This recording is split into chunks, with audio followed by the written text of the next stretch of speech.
पुढची बातमी लोणावळ्यामधून आहे। लोणावळ्यामधील एसटी स्थानकावर केवळ एकच सुरक्षा रक्षक आहे। जय महाराष्ट्रच्या रियालिटी चेकमध्ये ही बातमी समोर आली आहे। पुण्यामधील स्वारगेट एसटी स्थानकावर घडलेल्या दुर्दैवी घटनेनंतर आता सर्वच एसटी स्थानकावरील महिलांच्या सुरक्षिततेचा प्रश्न ऐरणीवर आलाय। पर्यटन नगरी म्हणून ओळखल्या जाणाऱ्या लोणावळा एसटी स्थानकावर देखील रात्री 12 वाजता एक रियालिटी चेक करण्यात आलं। या रियालिटी चेक दरम्यान लोणावळा एसटी स्थानकावर एकच सुरक्षा रक्षक दिसून आला। तसंच सीसीटीव्ही कॅमेरे देखील लावण्यात आलेले आहेत। मात्र या एसटी स्थानकावर पोलिसांचा बंदोबस्त दिसून आलेला नाहीये किंवा पोलिसांची गस्त देखील नाहीये।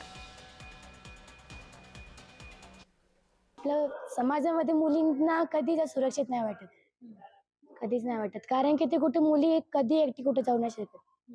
म्हणून आता समज कुठल्या व्यक्तीने जर मला समज काय बोललं तर मला वेगळं वाटेल, मला फील म्हणजे कसं वेगळंच वाटेल ना, काहीतरी कुठल्या माणसाने माझ्याबद्दल काहीतरी वेगळंच बोलला म्हणून।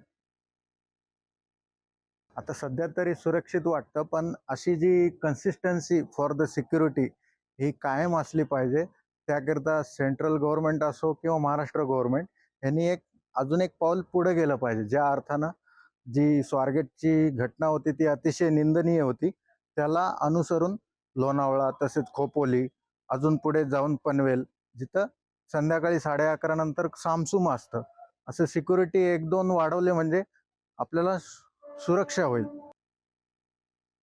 आम्ही महिला प्रवासी असतील किंवा पुरुष प्रवासी असतील त्यांना वैयक्तिकदृष्ट्या मार्गदर्शन करतो। त्यांना आल्यानंतर जे चालक वाहक इथं नोंद गाडीची नोंद करण्यासाठी इथे येतात त्यांना आम्ही त्या प्रवाशांना आम्ही त्यांच्यासोबतच बसमध्ये बसवण्यासाठी पाठवत असतो।